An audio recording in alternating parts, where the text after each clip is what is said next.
بسم الله الرحمن الرحيم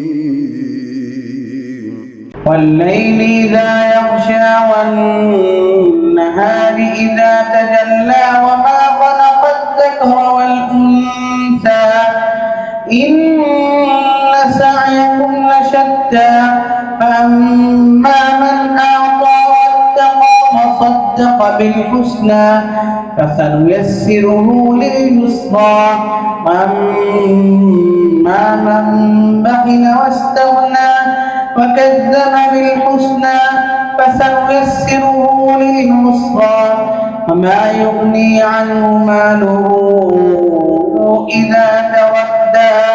إن علينا للهدى وإن لنا للآخرة والأولى فأنذرتكم نارا تلظى لا يصلاها إلا الأشقى الذي كذب وتولى وسيجنبها الأتقى الذي يؤتي ماله يتزكى وما لأحد عنده من نعمة تجزى إلا ابتغاء وجه ربه الأعلى ولسوف يرضى.